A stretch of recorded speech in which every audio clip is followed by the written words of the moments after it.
We are knee deep in training camp. We are starting to see the injuries come in. Tim Patrick goes down today with a knee injury, takes him out for the rest of the season. And we are all panicking about our best ball teams now. Today, though, we have a special treat. We have Veronica Brill, very, very famous poker player. I think probably the most famous poker player there is on the planet. And she is coming and she has guaranteed me that we are going to draft the $2 million winning team today. So let's see if she's telling the truth.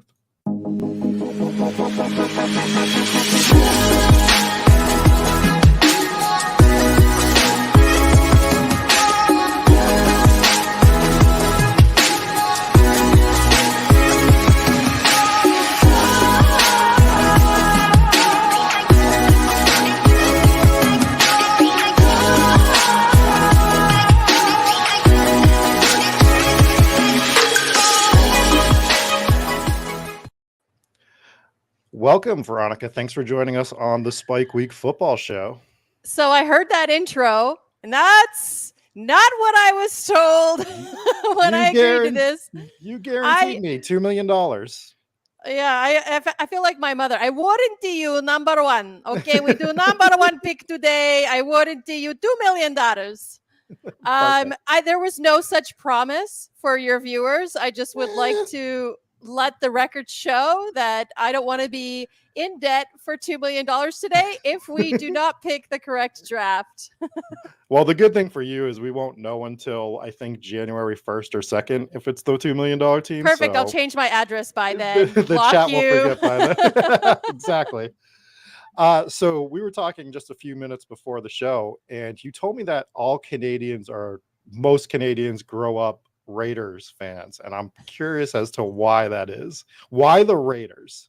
So let's just say from my area, you don't have a home team when you grow up in Canada, right? So you've got to pick a team. We all decided in Edmonton, Alberta, that we would be default Raiders fans. If you go to Vancouver, however, they are mostly Seattle Seahawks fans. That makes sense. But in Alberta, we are diehard Raiders fans. So I grew up basically, I don't know if it was the influence of Eazy-E, but okay.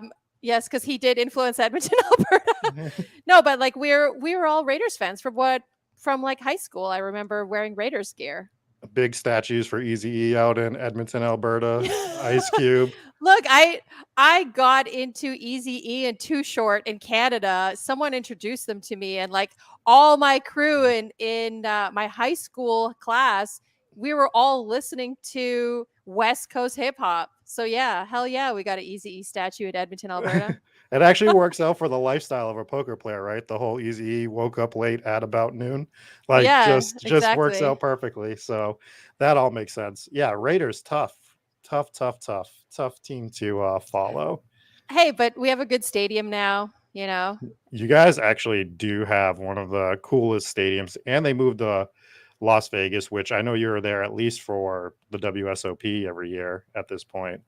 Something I used to attend. Kind of had to put poker on the back burner for other things, but and I talked to a lot of people in our Discord, which is Spike Week, and we talk about how poker is very in sync with best ball and drafting football teams, and it sounds a bit weird, but there's so much game theory for it, and there's so many different levels of play. Like you start off at the beginning, you don't know what the hell you're doing. Most of us still don't know what the hell we're doing, to be perfectly honest, but you kind of find your style of play, whether you're a tight player, you like to draft zero running back, which we'll get into later, or you're a loose player, you like to draft robust running back. Like everything is strategy based. And the one difference I find between the best ball community, and maybe you can back me up on this, I love poker, and there's a lot of great people in poker. I find the gatekeeping and a lot of the poker people like very toxic to new players. I'm not sure if you see that as well. So a few things. I think poker is genuinely a microcosm of a lot of parts of life, whereas the most studied are the highest achieving, or really bright folks tend to move up. But if you're putting in effort, your game will be better. It's not just like all luck. And it sounds like best ball's the same way. As far as gatekeeping, I mean, like me being a woman, I feel like there's a ton of gatekeeping in poker with information. I feel like there's the old guard, like a lot of the older pros who have found a ton of success, like in the mid 2000s or late 2000s. They're hoarding a lot of the information. They're not pulling in a lot of women into these circles unless the women are dating them. I've always made complaints about this, but I think though to contradict a bit what you said, I think there's a lot of really young, savvy players, especially playing online, who are running sims and solving spots that a lot of like the older players were not able to solve, or were more going on an exploitative route. And they're very guarded with their information. It's hard to get into those discords with those pros, with the young 22 to 25 running sims all day pros living in their mother's basement. Right. But yeah, so I think there definitely is gatekeeping, but you have to think about the gatekeeping, why it's there, because the information is very valuable. There's a monetary value to that information, and they sell it in the form of coaching. Right. And I think that because best ball in particular is such a young version of like something, that people are more open to discuss it. So that might be it. And it's not solved yet, or like even close to being solved on how to do it. So there's a lot of discourse over like, here's why I'm doing this, and people will talk about it, and there's like disagreements, but it's, from what I see, 90% of the time it's civil. And to your point, this might change in 10 years when there's a little bit more skin in the game, and people might become more guarded as well. Yeah, I'm not sure how much money is on the line, but I think if there's a ton of money on the line, I think things will change. Right. Well, I mean, first place to this tournament that we're going to be entering is $2 million. Second place is $1 million. So the money is there. It's just, like I said, best ball didn't really get big. Well, this is actually the first year it's blown up, but last year it started catching on a bit. So I want to discuss what best ball is to you, because you haven't had the fortune to play best ball yet. And I'm not going to dox you. I don't know what state you live in, but certain states you can't even play. Like Nevada, you're not allowed to play, which I'm sucks. in California. So I think you could play if you wanted to. And again, you're at the WSOP for a month of the year. It's going to be tough to play while you're in Nevada. So let's see what we have a question here. Rob, did you send Veronica the Spike Week Hot Ones pack with hot dogs and hot sauce? Absolutely not. I would not wish that on anybody or make Veronica do that. We did some drafts where we did a hot ones and a hot dog eating contest. So you don't want any part of that. I mean, don't let the pale skin, steer you in the wrong direction. I do love some spicy food. Now, as far as like how spicy your hot ones pack is, I don't know. It was 800,000 Scoville, which I don't know what that means, but it was very hot, and I went blind for about 3 minutes. Did you ever do that potato chip challenge with that one hot potato chip? No, but I have a feeling that's going to happen at some point, and I'm not looking forward to it. I'm curious. I have not. I'm curious, like once you do it, you need to get back to me and let me know which one is more spicy. Well, why don't you do it first, and then we can compare notes on what happened to us. And I don't have that relative comparison yet, so I'm relying on you to be my data. So you go ahead. Thanks for throwing me under the bus there. All right, so let's go over what best ball is, because I think this is a great opportunity to bring in new people to best ball, like we were talking about, and just explain the rules. So we're going to be playing on Underdog Fantasy, which is one of the sites you can play best ball tournaments on. And basically, you draft a fantasy football team. You have one quarterback that plays, 2 running backs, 3 wide receivers, a flex spot for wide receiver, running back, or tight end, and 1 tight end spot. No tight end. No kickers, no defenses. So you're purely looking at offense, which is what everybody likes. You're drafting 18 players. And the beauty is, once you draft this team, you don't have to do anything to it. Every week, it sets your best lineup for you. You can't drop players. You can't pick up players. Your team is your team. So at the top of the show, we mentioned injuries. Tim Patrick in Denver today went down with a knee injury. He's going to be out for the year. So if you drafted Tim Patrick this year, that team is already down one player. So that's where some of this game theory comes in. So how do you plan for injuries? Well, you can't, but you can draft players based on their contingent value to players that could get injured. So if you're drafting a backup running back, you're like, all right, I'm taking Alexander Mattison, who plays for the Minnesota Vikings, because if Dalvin Cook gets hurt, then his value as like a 12th or 13th round pick shoots up to, he becomes a first, second round value. So this is some of the game theory stuff. You need to be planning out your roster accordingly as you're drafting. So let's go ahead and I'm going to enter and I'm going to throw it up on the screen. It's reminding me a bit of baseball, where you're planning your batters in a particular order in anticipation. And then I think most of the time you can't switch it, right? Correct. So again, once you have your team, you cannot do anything to it. So we are drafting from the 8 spot, which kind of sucks. We want to, usually this year we want a top 5 pick. There's 5 players that are amongst most people that consider the top 5 players, and then things kind of drop from there.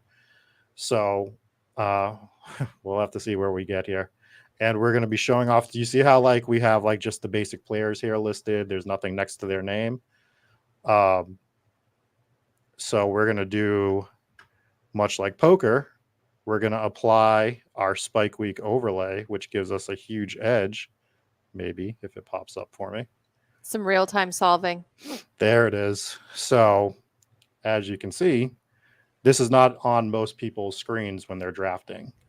We get to see some stuff that other people don't get to see with our overlay, where we can see how much we've drafted a particular player, how much, and then I have it set up so that I can see my player's ownership with his quarterback, and then my players once they are drafted with my first, second, or third round picks. So that's where some of the game theory comes in, where we're trying to get teams that are a little bit unique, but also trying to get, trying not to get too fancy, or if we want to get real fancy and pick the same player a ton. You'll see some players on my list that have very high ownership numbers, such as Jamar Chase. I've drafted over 300 teams, and I have 17% of my teams with Jamar Chase. So this is like an analytics overlay. Correct. Okay. Yeah. Do people have access to this? So, yep. At Spike Week, we have, we let them pay. They can pay $25 a month and they can get this overlay. And it doesn't just come with the overlay. You go to the Spike Week page and it shows you even more analytics of your team so that you can plan out what you want to do in advance. So very interesting. Yes. Best Ball Moderate says poker players getting involved with Best Ball kills EV, bro. I think bringing more people in makes the game more fun, to be perfectly honest. All right. Well, I might win next year. So that's right. I gotta get the basics down today. Right. All right. So we are on the clock. We have 30 seconds. We can, if you want, we can draft Devontae Adams from the Raiders and start our team off that way. So normally I would go like Stephon Diggs here, but I do have 17% ownership. I particularly like wide receivers a little bit more than running backs, especially in the back end of the first round like this. That is very much one of the main contention points of discussions for strategy right now. Wouldn't you adjust your wide receivers to be depending on the quarterback? Well, that's part of it. It's how we want to stack our quarterback with a wide receiver, at least one of them. So if say we take, I'm just saying if the quarterback has better stats with wide receivers than he does with running backs, right? Is that a stat that exists? Well, you would be looking, your quarterbacks we're looking to stack our quarterbacks with wide receivers, but to your point, there are certain running backs that work better with the with the quarterback. So a running back like Austin Eckler, who's still on the board at this moment, he catches a lot of passes. So we would be okay taking him and his quarterback. Running back like Derrick Henry, for example, who went off the board. He doesn't catch a ton of passes, so we would not, it would be negative correlation to draft him and his quarterback. So got it. those are things you're looking at as you draft your team. And yes, so like so we're getting into some advanced stuff at this point. And I'm, you know what I mean? Like that's where that's some of the game theory stuff though. You're thinking ahead of most people already, which is great. So another thing we think of when we're drafting these teams is we drafted a LA Raider and their LA Raider, Las Vegas Raider now.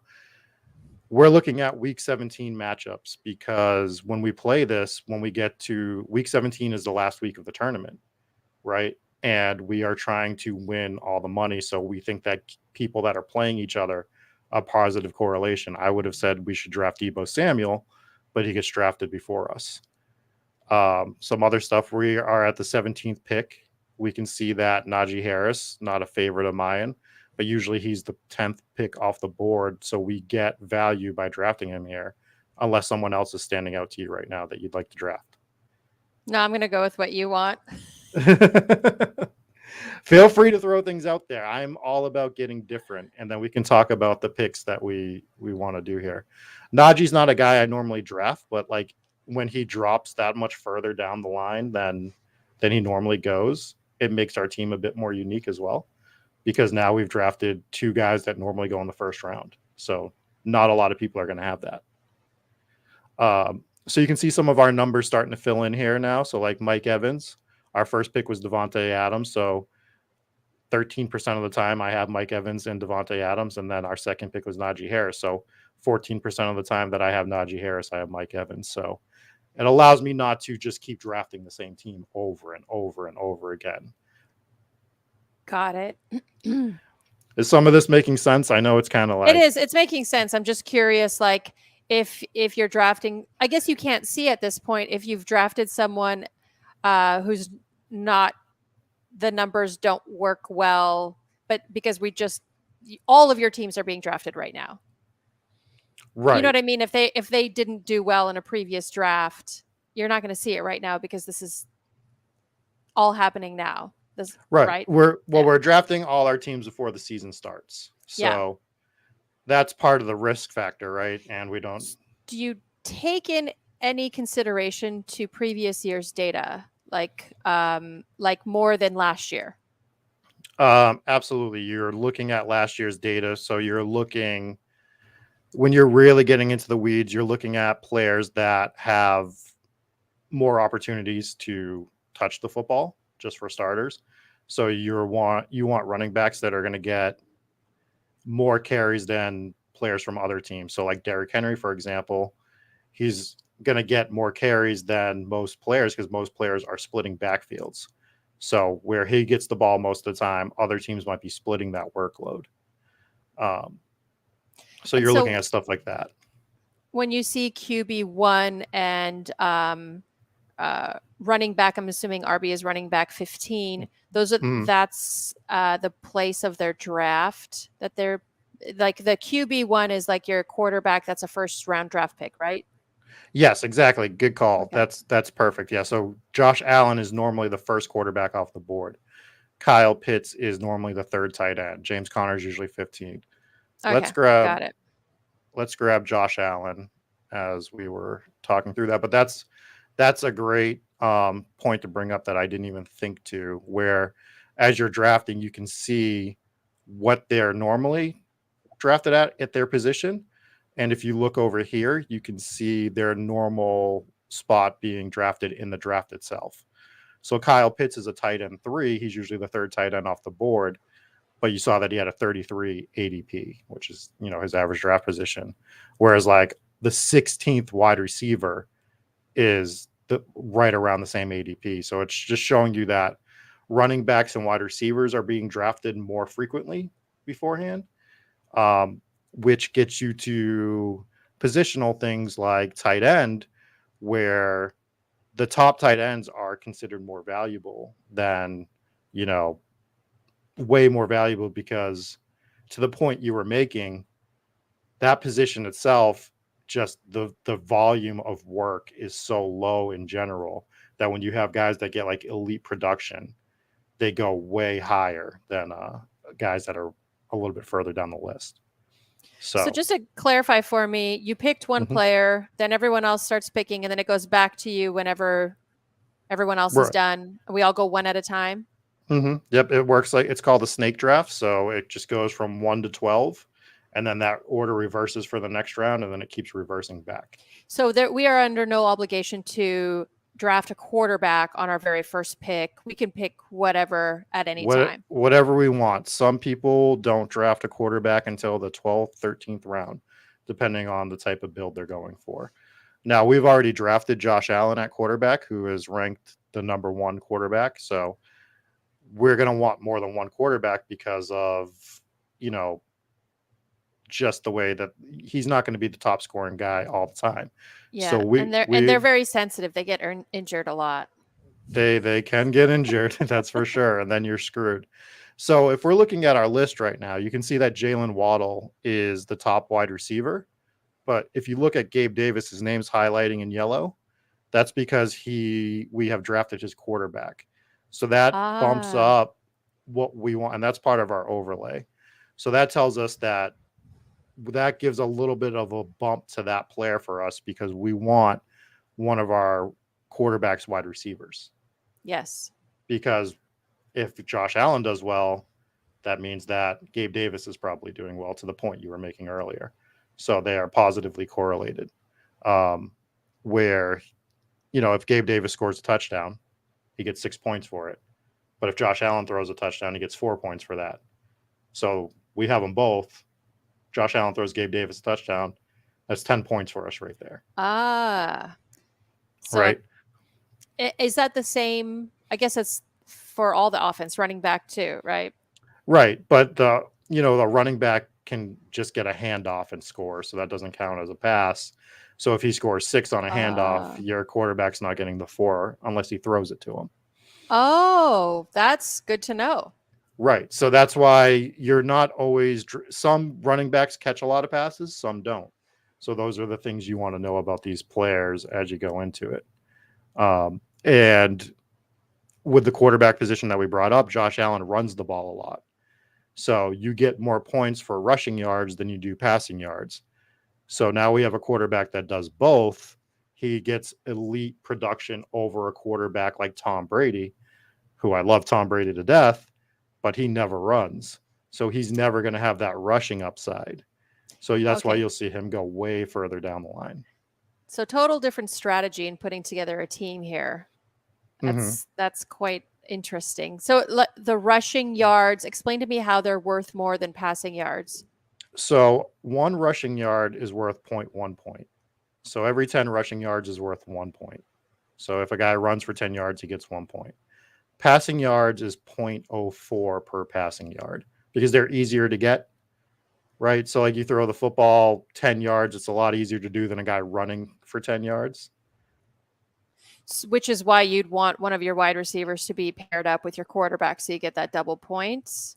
Well, yep, because now we go to catching. If a guy catches a 10-yard pass, he gets 1 point. So rushing and receiving yards are worth 0.1.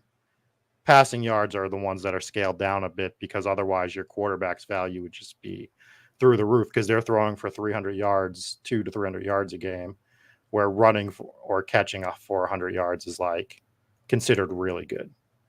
Yeah. So that's what you're looking at as you draft these teams.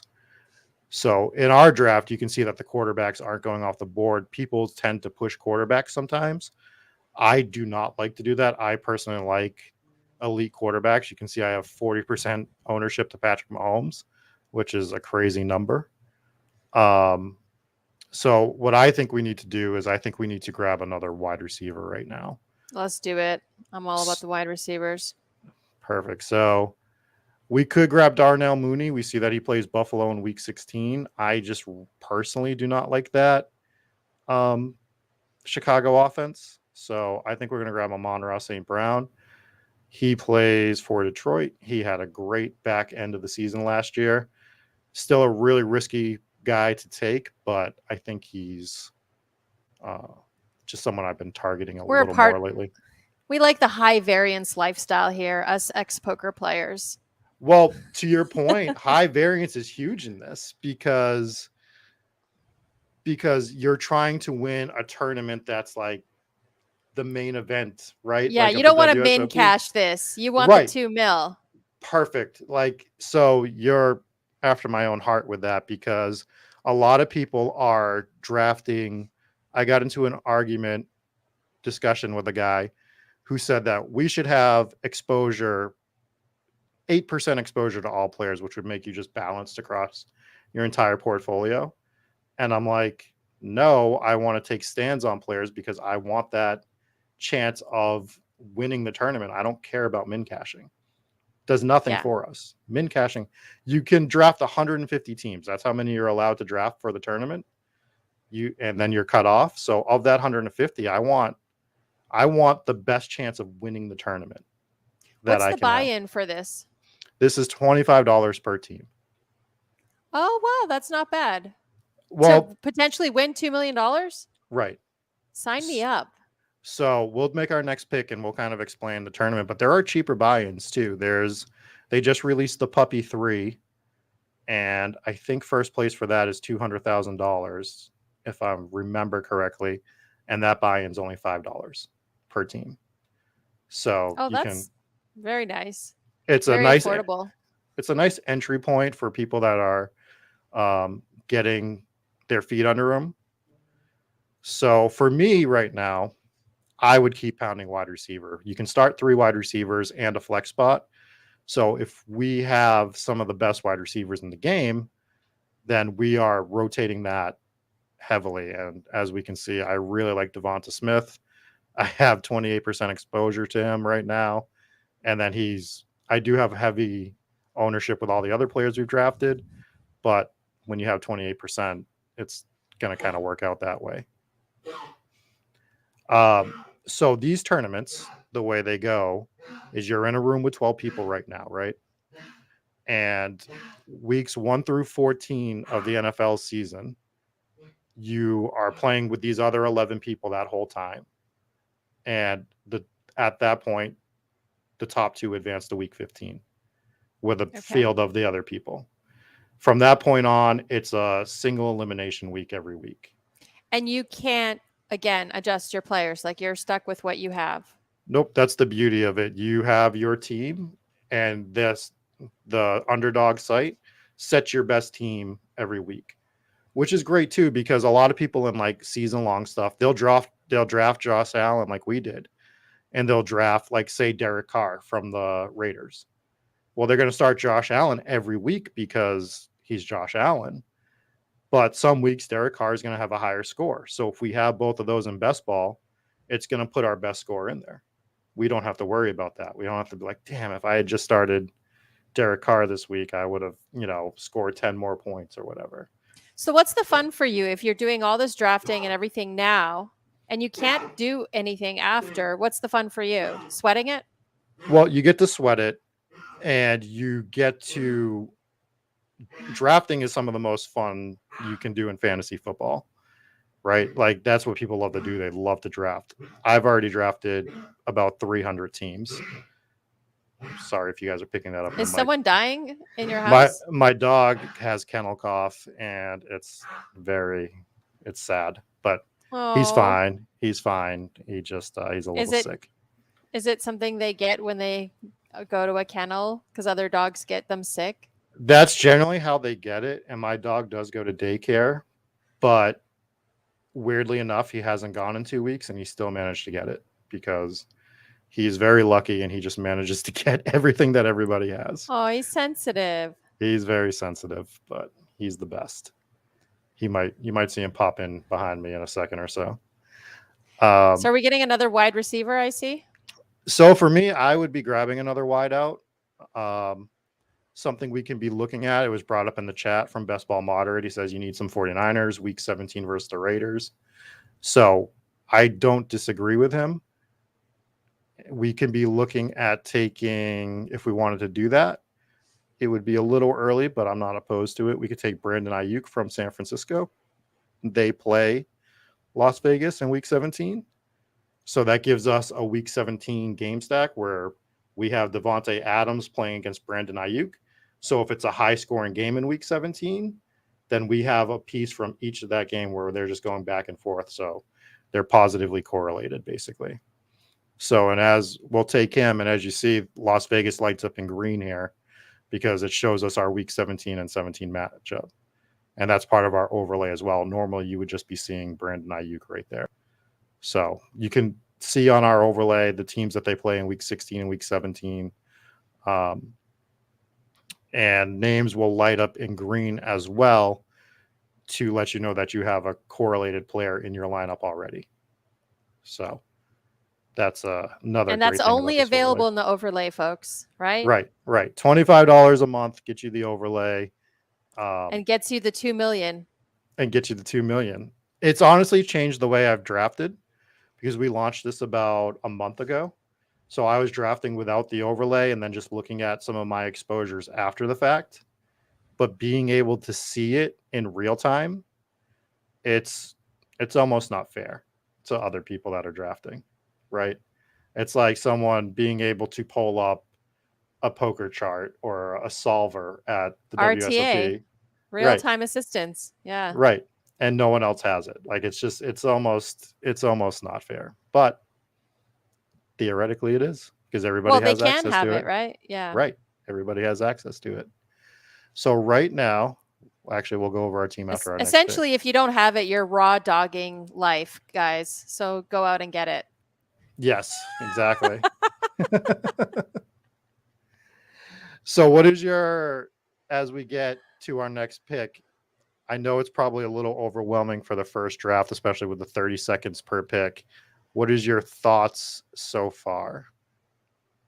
As in what you think we should be? I thought we were drafting we already got our wide receiver, right? Our third wide receiver? We have, so if you look at the top here. We have our quarterback. Our name is King Coakley on this. So we have one quarterback, we have one running back, and we have five wide receivers right now. So we need a tail end, right? Tight end. We could tight end? Tail end, same thing. We could be we tailgate in football games. I'm good at that. Yeah, let's do it. That's where we need the tail ends. I personally would be waiting on tight end still. And for me, it's going to sound weird, but I would probably be looking at another wide receiver or maybe a second running back. Remember, you're starting 2 running backs. For me, I don't hate Chase Edmonds. I don't hate Damian Harris. Any of those names pop out to you that you prefer? It looks like you enjoy Chase Edmonds a little bit. No, the percentage on the left is the ones that you're usually using, right? So right, Damian Harris. So I have a little bit more Damian Harris. I believe in him a little bit more than others, just based on he's in a two-man system in New England. A lot of people like the other guy, Ramondre Stevenson, who I do like a lot, which we might be able to get in a little bit. But for me, I think Damian Harris is going to get more run than others believe he's going to get. So that's why I have a higher percentage of him than others do. Do you look at your opponents and like we can see what everyone else has drafted so far? This guy has 3 running backs, 3 wide receivers. Does that change your strat at all? It could, depending on what I'm trying to do. If I notice somebody doing something really, really weird, or we can look at their players as well. I don't really do that on the streams because it's a little harder to do while we're talking. But say I wanted a particular quarterback, I might check to see if any of the guys past me have their wide receivers or if they have a quarterback and see if it makes more sense for me to grab them now. So this guy, Ginger Sauce, is talking about weird. He drafted Jameis Winston. If we go look at him, Jameis Winston, he took him with pick 96 overall. His average ADP. His ADP is 152, so he's reaching and grabbing a guy like five or six rounds ahead of where he should go, which is probably not optimal, right? You know why? Because he doesn't have the overlay. That's right. He's raw dogging his choices. You need He's some got data science to help you. Right. But we can pick up on stuff like that. And I'm okay with grabbing guys a little bit early, but that's like egregious. Like that is next level egregiousness. It's embarrassing, actually. It is. He should. His mom. I mean, he does have the name Ginger in there, so that's probably, Ginger sauce. I'm embarrassed for you. You bring shame to family. It works really well with the ears that you have on when you do the voice. I love it. My mother voice, yeah. Veronica, you have damaged brain. What's wrong with you? Are those rat? What are those? Are those like fox ears? These are bunnies. What do you mean rat? I have two bunny ears. Well, look, I have two bunnies. Okay. Well, they're they're cosplay bunnies. I have a girl in my Discord who creates cosplay outfits, and she has made me many sets of bunny ears, or ears, I should say. Nice. So, I have lop ear rabbit. Well, now I have one lop ear with the long floppy ears, and then I have one that's a lion head that has like the lion mane. So. do they have personalities, bunnies? I've never hung out with bunnies. They do. They all have their own little independent personalities. We are on the clock. I'm going to grab Sky Moore. Do it. Because I like to have a piece of the Kansas City offense on every team. So we're going to grab Sky Moore here. Thank you.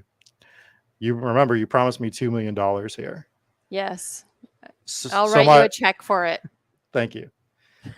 So my first rabbit was Harley, who I got about 7 years ago. And she was this all white, blue-eyed, lop ear rabbit who was very sassy. But she had her own personality. She liked to be pat on her head. She liked her treats. She would jump up on the couch. She would hang out with me. And then I got this all black lop ear named Bruce. And he was very feisty. Like he would pick things up and throw them. And it was just, so they do have their own personality. And now, unfortunately, Harley passed away, but I have this other rabbit, Waffle, who he has his own personality too, where he's just this complete lunatic. But they do make great pets. I have plants. You have what plants. Did he say? Did Veronica send you the what?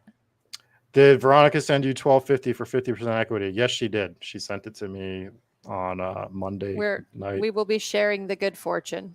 Yes, exactly. Confirmed on air. My lawyer is aware of it. Exactly. Once the taxes get involved, it's a good thing. All right, so we are going to be coming back up on the clock right now. We have a 1-2-6-0 build, so we're kind of holding off on tight end, which I am more than fine with. We've renamed it tail end now. Tail end, that's right, tail end. So we're going for a quarterback. Let's see. I'm looking at quarterback. I was hoping to see Derek Carr there still, but it looks like somebody drafted him. We could have stacked up our Raiders. We could be grabbing a third tight end, or do you want to grab Aaron Rodgers and get quarterback done?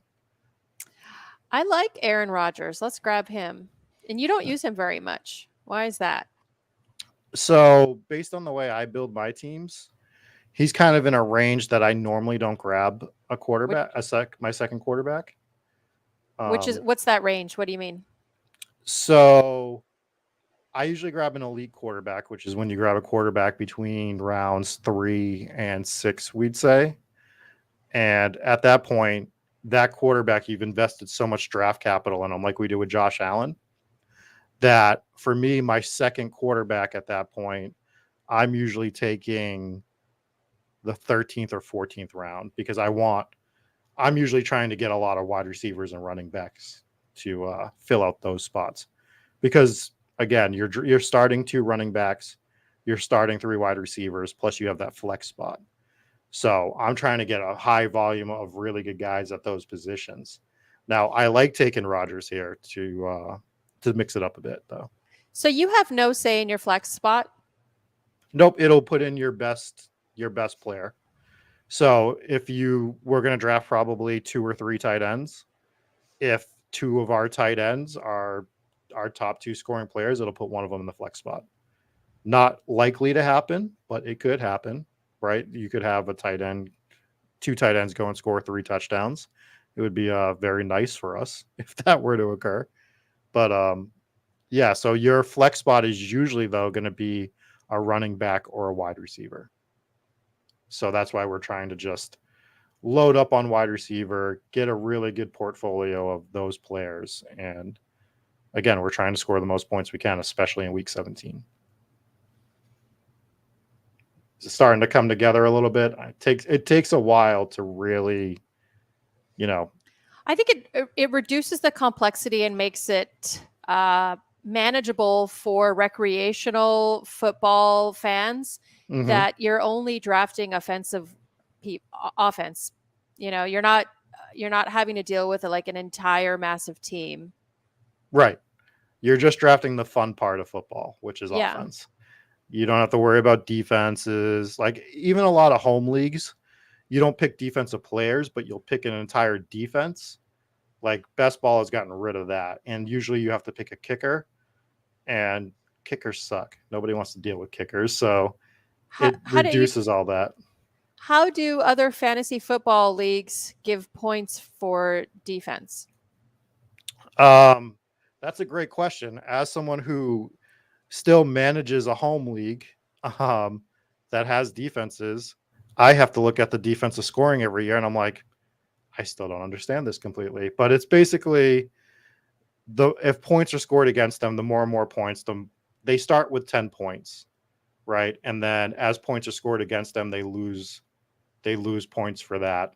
But if they get a sack, they get a point. If they intercept the football, they get 2 points. If the defense scores a touchdown, they get 6 points. Are the general basics of that. So different scoring systems for different home leagues usually. But it's not as face up and easy is what you're saying. Exactly, because to your point, where you're not doing an individual player, but you're encompassing what 11 players are doing. So right. You're encompassing the entire defense in there. So like I said, 1 sack is 1 point. A touchdown is worth 6 points. But if they get a touchdown scored against them, it's usually -7 for the first one. But then that number reduces. And then there's a certain level that caps off. And it's the defense does get overwhelming. So when you said it's easier for casual people to come in and play this, I think you're 100% right. You're just removing that element of it, which I think is great. Right. And if you get the overlay, you have a lot of help, and makes the decisions a lot easier. Makes the decisions way easier. So now, like, we look at Ronald Jones, we see that we have him 13% of the time. We have him 10% with our first round pick, which is Devontae Adams. But look, we've never drafted him with Najee Harris. So if that's a combination we wanted, we know how to get it now. I feel like you got to show some love to Ronald Jones. You want to draft Ronald Jones if he's there? Ronald Jones, Ronald. I feel like I heard you say Ronald. I might have. I sometimes destroy the English language, so. I often destroy names. I am the worst person with names. I play a lot of like local poker games when I can, and I have friends that play them, and they'll be like, "Hey, Bobby, blah blah blah blah blah," and I'm like, "Nope." They're like, "You've played with him for 10 years," and yeah. I just like. I think there's just a certain brain type that just isn't about remembering names. If you're more analytical, maybe names are not your forte. I will tell you a hand I played with that man 5 years ago, though. Right? I will tell you exactly. I'm like, yeah, he opened under the gun with 2-3 off. I 3-bet him for some reason. He called, and yeah, that stuff I remember. So it's just the way your brain works. So what are we doing here? We're doing another wide receiver. So we're going to grab a wide receiver. I don't have a lot of Christian Watson. We can see I have never drafted Christian Watson with any of the players we've drafted. But he's on the team of one of our quarterbacks? Correct. Exactly. He's with Aaron Rodgers. So we get that stack. He correlates with our week 16 and 17 matchup, and it's going to get us a unique spot with him. So I think it's the perfect time to grab Christian Watson on this team. Are you allowed to swear on your show? Absolutely. Let's fucking go. Yes, Christian Watson, let's go. Let's hope he does something this year.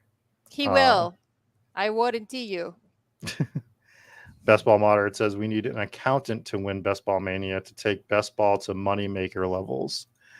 I don't know if there's like a good name. Like his name's perfect for that whole situation, right? There's a study out there that says that we grow into our names. Like if you want your son to be a dentist, you should name him Dennis. You know, stuff like that. Really? There's certain names that correlate to engineering, certain names that correlate to nursing and whatever, and stripper names, you know. Nice. So what's Veronica for? Oh, I don't know. I don't know what Veronica was meant to be. No. I don't think Veronica was in the study, but it was like a study of very common names. So Moneymaker, you know, he was just, I don't believe in destiny, but it kind of feels like it was meant to be, right? Yeah, it's almost like a simulation. It's like, it's too perfect. Like it was just too perfect to happen. There's a greater than 0% chance we're in a simulation. That's what I think. Completely agree with that. So my name's Rob, so that just makes me a felon, I guess, for the future. I know a lot of mediocre poker players that are named Rob. That's perfect. And you've just met another one. So there we go. Yes, my poker play very mediocre at this moment, probably even worse now.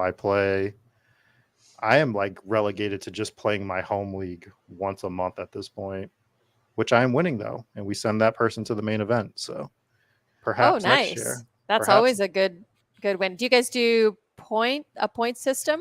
Yeah, we do a point system. There's 27 people in the league. So we play 12 times a year.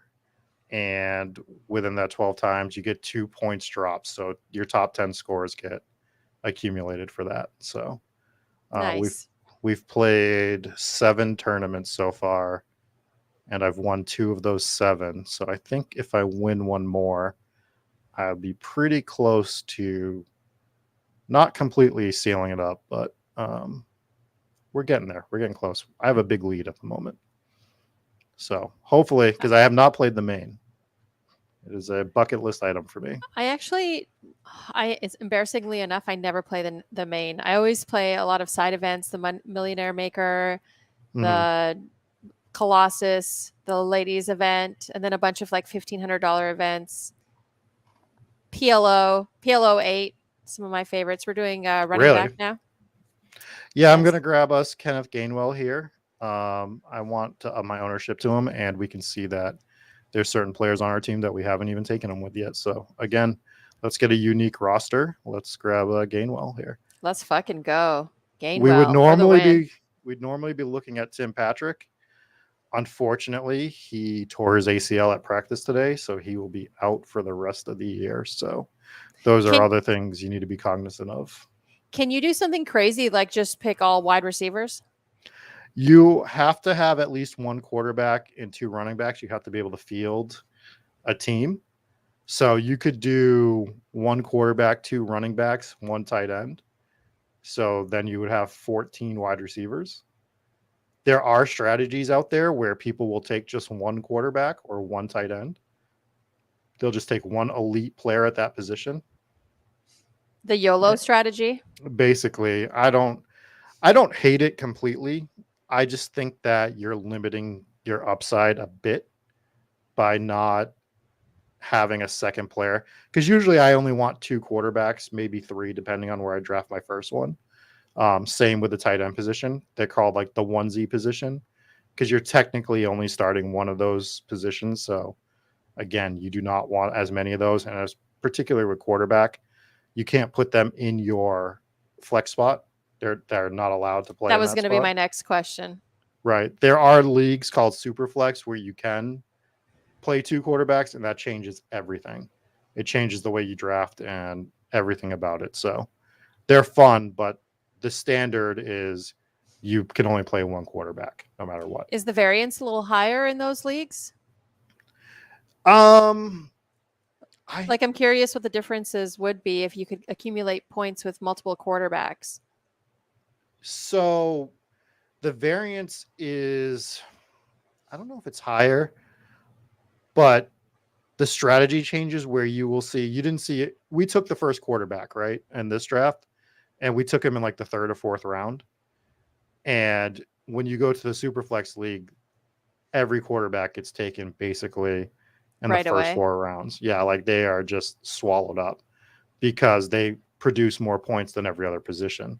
So now you're saying you can play 2 of them. So it's, if you can get 2 high value quarterbacks, you could theoretically have a massive edge over the field, right? So then you got to think about like your draft position. You draft 1 overall, yeah, you get the best quarterback, but now you have to wait 23 picks before your next one, and how many of those quarterbacks are going to be gone? So how do you get picked for a draft position? It's randomized. So once the thing fills up, they'll randomize where your spot is every single time, and that's where you draft from. So you're never, on these ones particularly, you're never picking your spot. Home leagues and stuff like that, you can do different things for that. But yeah, with these, it's everything needs to be as random as possible so that there's no edge for anybody. You don't want the same one person drafting 150 times from the 5 spot because he thinks that's the best position. So just like generating a seat at a poker table, you're just randomizing it to start in general, if it's not a cash game, obviously, for a tournament. Yeah, I would think like your position of draft would depend on what your strategy is. If you have a strategy to see like what your opponents are picking and adjust to that because you're playing against your other players, it'd be good to go like in the mid range. But then if you want specific players, it'd be better to go earlier on. I don't know. I'm just guessing at this point. No, you're 100% right. So like if you wanted like Jonathan Taylor, for example, he's considered the number 1 player by most overall. So like you usually have to get the first pick to get that guy. He might fall to you at the 2nd pick here and there, maybe the 3rd if you're like considered super lucky. But yeah, if you wanted that player, you're gonna have to you want to up your exposure to him. It's like, well, now every time I get the 101, I need to pick this player because I can't get him anywhere else. Right. Yeah. And that's kind of how the first round goes. So after that, it gets a little different once you get to the 2nd and 3rd round because players are starting to cycle differently. But right now, like I was telling you at the beginning, there's a core 5 of players. Generally, you can't get those 5 players outside of the top 5 picks. Occasionally, one of them will slide. So if you want one of those guys, you have to hope for the top 5 spots. And then to the other point you made, which is fantastic, is building your strategy around where you're drafting. So you're really, for me, I'm thinking of my strategy with the first player I take. Like if I'm drafting a running back in the 1st round, like what kind of running back build do I want? Do I want to take like really good running backs early and take less of them? Or do I want to take one really good running back and push them? So there's so many different strategies. I guess if like you're in the mid range, you would adjust what you would take based off of your position. Like to me, if I'm wanting the best quarterback and I'm first to draft or second to draft, I already know what my strategy is. But then if I say, okay, I'm going to be in the mid range of drafting and someone's already taken that good quarterback, my next strat is going to be taking a really good running back or whatever it may be. You know what I mean? Like I feel like I would adjust my strategy based on where I land with the draft. I don't know how soon before the draft you know your position. Do you know? It's about 1 minute before the draft. Oh, well. Yeah. That's what you're looking at. Because you're waiting for the draft to fill.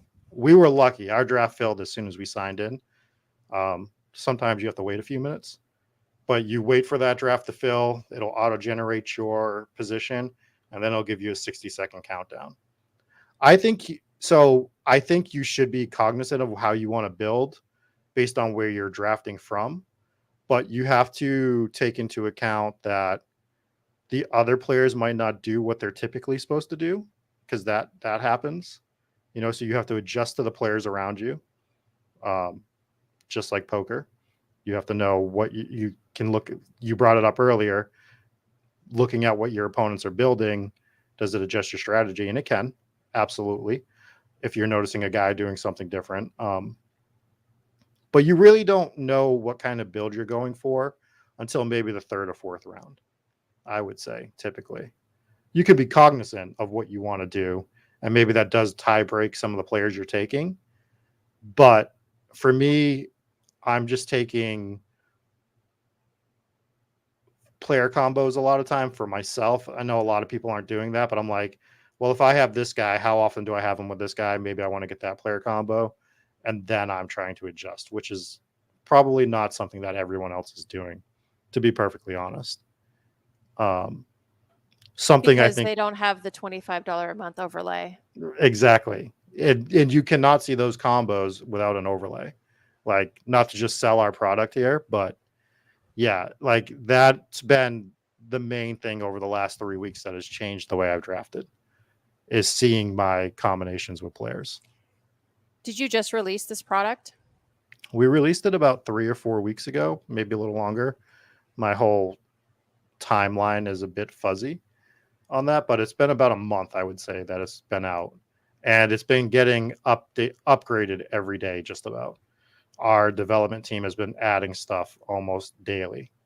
So Nice. it's been really helpful. One thing I think I screwed up on this team is we probably waited a bit too long for tight end. We're definitely going to have to grab 3, but that's okay. Right now we have a 2-5-7-1 build. I think we can grab. Let's have fun. So here's something. Taysom I've been Hill. telling you this whole time, we need to get a tight end. We need to get a tight end. You haven't been listening. I know. I did not get the tail end. I missed out on the tail end. But we're going to draft Taysom Hill. Now, Taysom Hill is a little bit unique because he's listed as a tight end, but he plays almost every position on the field at points, including quarterback. Oh, wow. So if he ever lines up at quarterback, we're still going to get those points in the tight end position.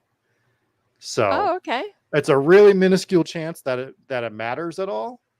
But if his quarterback gets hurt and he comes in and plays quarterback, we have this positional edge that's like ridiculous compared to the field. Again, the Black Swan effect. Right. Explain the Black Swan effect. So the book, The Black Swan, Taleb? Yes, It basically talks about how it's not really like predicting. The most impactful things in our lives don't happen based off of us being able to predict them. The biggest impact are the things that we can't predict, the one-off, the Black Swan event, the random event that we didn't see coming that either destroys us or makes us really rich or whatever the case may be. So the Black Swan event, he may play as a quarterback in a really big game and you may end up, winning $2 million. Exactly. And the percentage of that happening is probably under 1%. But just like us living in a simulation, it's greater than 0, right? The outliers. Yes. Yeah. So I have been taking him here and there. And if we have to take 3 tight ends, I think he's one of those tight ends that I don't mind taking a swing on here. We have 2 picks left. Let's look at some of our wide receivers. They are all really gross. So we see their name in yellow sometimes, and then versus then we see the yellow somewhere else. So explain to me what that means. So the yellow is just showing me that my quarterback matches up with these, right? So we have Aaron Rodgers. So we see Randall Cobb, who's on Green Bay as well, light up yellow. Green is just some sort of correlation with players that we already have. So is he playing Green Bay on like week 17? What you were saying, is that why it's yellow? It's yellow because they match up on the same team. This is green because Tim Patrick is playing Kansas City on. So like Chris Evans is playing against our quarterback. To your point, on week Okay. 17. So we have That's what I Josh wanted to know. Allen. Okay. Yeah. So yes, that is a great thing to point out. So we'll grab Chris Evans. We're gonna take 6 running backs just based on the way that we drafted this team. Normally, I like 8 wide receivers, but we hit a lot of wide receivers early, so I don't think adding like a random, possibly non-existent workload wide receiver makes sense right now. And I think what we have to do is add another tight end with some upside here. So I'm going to let you pick this one. I like Trey McBride. I like Daniel Bellinger. But if anyone else stands out to you, Scroll down. sure. Trey McBride, you only use 6% of the time. Which is high for him because he usually goes undrafted. What about Adam? Troutman? Yeah, no? I would advise against him just because we just drafted the other tight end in New Orleans. Oh, okay. Which other one were you recommending? Bellinger should be the starter in New York, and we can get him in the 18th round still. Let's get him. So, and we can see that we have only drafted him 1% of the time. That's probably a leak in my game right now. I don't even see that blue, to be honest. I know. The great thing is we can change these numbers. I mean, these colors. So now that I'm looking at it like this, I might change the colors. It's nice when it's at 0. It's a very clean 0. You don't see it. Mm-hmm. But if it's a 1 there, yeah, it's a little tough to see on screen. Yeah. Yeah, so I might change that for future streams. I had to re-download the new overlay today, and I kind of just was assigning colors at random. So we'll make it a little bit better. So our team is drafted, and we've just won $2 million. How do you feel? I feel great. I can't wait to get my check in the mail. Where are we going? Are we going to do like a joint vacation, or are we just going to pass money and never hang out? I want to go to Ibiza, so let's do that. All right. We can probably do that on $2 million. Let's take a pill when we go there. Last time I went to the main event, I listened to that song on repeat, heading over to the Rio to play the Six Max. 2016? Oh, I think it was. I think that's the last time I went and played. I think I played the 3K Six Max that year. Yeah, so here's what's going to happen. We're going to get bottle service, somewhere. Mm-hmm. Maybe in Ibiza, maybe in Vegas first. Maybe we'll fly out of Vegas. Then we'll go to Ibiza. But we have to spend stupid amounts of money on stupid things before we put some of it away. Yeah, I mean, definitely. You have to wear the ears, though. That's like my one. Like, it's a guarantee at this point. Yeah, I mean, if you wore them while we won the $2 million, you obviously have to wear them as we go to Ibiza. Right. I agree. All right. I'm quite happy with our choices today. I think I did a very good job. I appreciate your assistance. You did a great job. So what we can do here is we can actually name this team Veronica, so I know which one we drafted together. And let's go through our team, and then I just want to ask you what you think of best ball, and then I'll let you get out of here. But we drafted Josh Allen and Aaron Rodgers at quarterback, Najee Harris, Chase Edmonds, Alexander Madison, Kenneth Gainwell, Khalil Herbert, and Chris Evans at running back. Devontae Adams, Gabe Davis, Amon-Ra St. Brown, Devonta Smith, Brandon Ayuk, Sky Moore, Christian Watson at wideout. And at tail end, we drafted Noah Fant, Taysom Hill, and Daniel Bellinger. We just won $2 million. We just won $2 million. Yeah, guaranteed.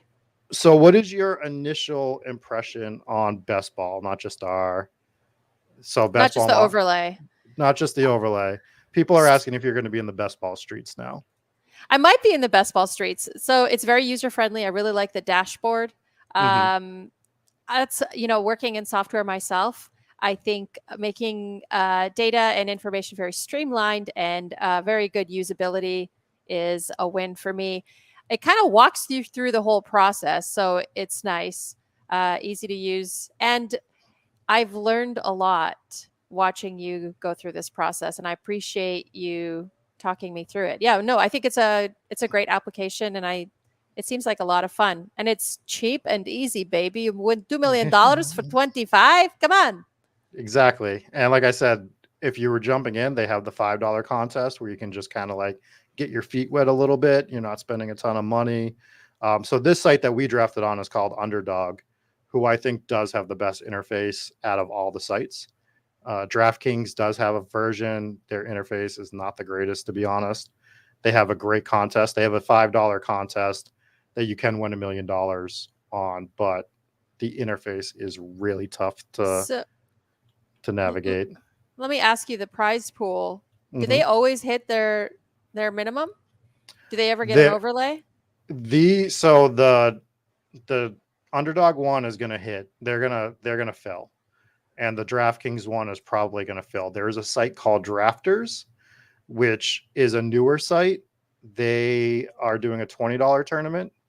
That's a pretty large one that is going to overlay for sure. And part of the discussion I've been having with Eric, who is the founder of Spike Week, is I plan on maxing out some of these other tournaments, and I'm wondering if I should be transferring some of that money that I was going to max out in these tournaments to there because of that overlay. And I'm just not sure what I want to do in that spot yet, to be perfectly honest. Their tournament runs a little bit different. There is not a playoff format. It's a week 17. It goes through week 17. And of the, let's say it's 50,000 people, the person that scores the most points in those 17 weeks wins first place.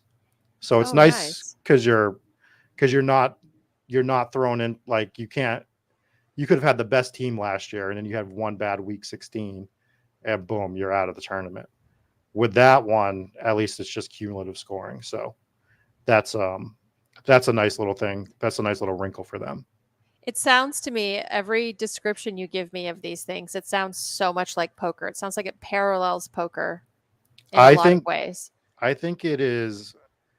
And that's why I've been trying to bring more poker players on because it really reminds me of poker. I make a lot of poker comparisons when I'm drafting based on certain situations or people that we're dealing with in the rooms. Like you said, when you sit down at a poker table, women get a bad rep. I've seen it every time I've gone to a game. You sit down, people will be like, "There's a woman at the table. She probably sucks," right? Like that's what people say. And what I have to tell everybody, it's like, yeah, she probably does suck, but you know who else sucks? The other 9 guys that are sitting around her, right? Everybody sucks. Because most people are not good at poker. So yeah, she's probably bad, but the other 8 guys at the table are probably bad too, right? So when you're in a room, you need to look at and see what people are doing. We saw that guy draft Jameis Winston 6 rounds early.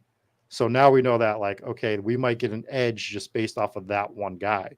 But if every other player at the table is good, then you're all getting that edge and it's minimized, right? Because everyone's just taking advantage of that. So there's a lot of parallels to poker. It is all game theory stuff. You are looking to build your best lineups. You are looking to. It's just not nearly as solved as poker is what I would say. Are you supplementing any of your picks with more analytics on the side? Like, are you running anything else besides your overlay? I personally am not. I can go to. So the other thing that I do, because I brought it up, our site Spike Week, when we go to this, where is it? We go to Draft Tools, we go to Draft IQ. Some of the stuff I'm looking at, this can break down every single team that I've drafted, right? So we can see that on Underdog specifically, I have drafted 243 teams. And I can crunch the numbers based on that. I can look at my exposures for, like, MVS is my most owned player across the board, along with Dearness Johnson. I can see that my average draft position on him is 88, and it's actually negative. It's 3 spots. Like, I'm getting a bad value theoretically on him. But we look at, like, Julio Jones, who I was drafting a ton of when he was in the 18th round, and when he signed with a new team, he's jumped up the board tremendously. So we can see that I drafted him very well in comparison to the field, right? So now I need to know, like, I'm not going to draft Julio Jones anymore. So what I'm doing is I'm looking at stuff like this. I'm looking at player combinations, trying to see how often I have them. So when I click on the exposure tab, I can actually I can say, I want to see how many times I have Christian McCaffrey with AJ Brown, let's just say. So this all piggybacks off of your overlay data? Right, they're one and the same. That overlay is from us, and then it sends all the data to our site here for you to look through. Basically, we're creating spreadsheets for you that you don't have to, instead of pouring hours and hours and hours over it. Yeah, this is included in the $25 a month? Absolutely, yeah. It gives you all access to all of this. I'm a big analytics fan. People make data-driven decisions. Get this. This sounds awesome, actually. Yes. So you can see, like, just I drafted Christian McCaffrey and AJ Brown in the tournament we just did. I've done it 4 times. So I've done it 5% of the time that I've drafted. But now I can look and see, of that 4 times, I've drafted Christian Kirk 3 times with them. And it's like, all right, should I be cognizant of the fact of that? It's not on purpose, obviously. But now I know that. It's like, okay, so if I do this player combo again, maybe I want to make sure I don't draft Christian Kirk with them, just so I'm not drafting the same team over and over and over again. Yeah. So those are some of the things that I'm looking at on the side. I want to look at some of my quarterback stacks with his wide receivers and make sure that I'm not overexposing some of those stacks unless I really want to, where like I want Mahomes and MVS. But yeah, all the analytics you want, you can do on this. And we break it down per site that you draft on. So again, this was on Underdog. We have this covered for drafters and DraftKings as well. So you can go to DraftKings. You can see that I've drafted 78 teams on DraftKings, and then it just boom pops up all my exposures in the same exact data as the other one. I'm assuming this is a SQL database. I'm just the handsome man that does the streams and shows it. I do not develop it, to be perfectly honest. That is not my very cool. I'm impressed. I really like this. Yeah, it's cool. So yeah, if you do want to jump in the best ball streets, we can throw you some promo codes as well, so that you can. You're in California, you should be able to play on Underdog and DraftKings and all those, and you can do it mobily. The only problem with the mobile version, it's nice to do on the go, but the overlay only works on desktop. Which on Macs too? Does it work on Macs? It's a Google Chrome extension, so I believe you can use Chrome on Macs. I'm not a Mac person, but I was just asking for the Mac people out there who are listening. I have both because I'm cultured. So anyways, it's been a blast having you here. I think talking through some of the, we got really advanced. We got more advanced than I thought we were going to, but you were a great guest to bring some of that out. I appreciate you having me. Thank you so much for showing me all of your fantasy football stuff. Yeah, no problem. Now let's win $2 million. And yeah, easy peasy now. My job is done. Your job is done. Money. And January 2nd, I'll be sending you some money and we'll be going to Ibiza. Anything you want to promote before we jump out of here? No, I don't have really anything to promote right now. I'm in between. I'm going to LA to start a new podcast with one of the owners of Hustler Live, and we're going to be doing like a spin-off of Hustler Live. We're going to be interviewing some of the players on there and just kind of doing some poker gossip. And then I'm going to be going to Cleveland and doing giving away a WPT ladies championship seat. We're going to have a ladies weekend in Cleveland, and I'll be hosting that. So that's end of August. Cleveland is very different than Ibiza. Cleveland is, but Cleveland is like the good old-fashioned hometown place. You know what I mean? Like it's just a good place. It's just like cool people, fun people. Like everyone's so very chatty. They play poker. They're just wild. Like I haven't seen that kind of wild stuff happen since like I learned how to play poker in Edmonton, Alberta. So it is a lot of fun. Cleveland's a fun place, and I'll be doing 4 visits to Cleveland in the next year. I signed with their casino, so that's awesome. That's yeah, a ton of fun. And they're just like, whatever you want to do. The contract was like a paragraph, and they're like, just come to see us 4 times. And I was like, okay, what do you want me to do? They're like, whatever you want. So I'm like, let's have a ladies' weekend. They said, okay, done. So it's going to be a lot of fun.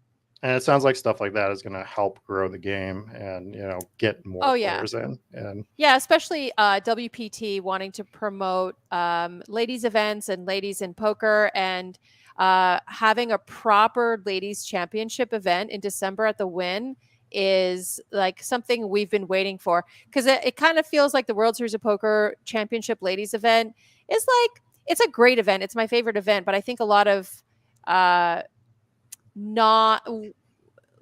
think a lot of people kind of look down on it, like, oh, it's only $1,000 buy-in. It's like not really an event, but it is a real championship event. But the Wynn is putting on a WPT ladies championship, and I think it's a $1,600 event, and it's one of their bigger events during that series. So I'm pretty excited, and it's also going to be televised. So that's very cool. I will be, if you guys follow me on Twitter, angry_Polak. I was born in Poland, so it's not derogatory. But I will be posting about it if you want to follow me. Nice. And you can probably go jump in her Discord as well and get some more I do have a Discord, yeah. It's a little private because it's a little spicy, but I do have like other Discords I'm a part of that are a little more poker related. I have a spicy Discord. There's a thirst section in my Discord. Interesting. We'll have to talk offline. Well, just to go to the ladies tournament point, I play poker with a bunch of women around here, and every time Foxwoods has their women's tournament, they get so excited for it. They love playing it. So I love ladies events. Yeah. Yeah. So I think that's an awesome thing. And again, it helps get more people into the game, which is what we should be doing for poker, for best ball. We should be looking to get more and more people in. And be it shouldn't just be more women. It should be more minorities. It should be more, queer folks, so that they feel comfortable in the space. Like, it's supposed to be an inclusive place, more people with disabilities. And it should be more of that. It shouldn't be centered around, dudes, just regular old dudes. So. Right.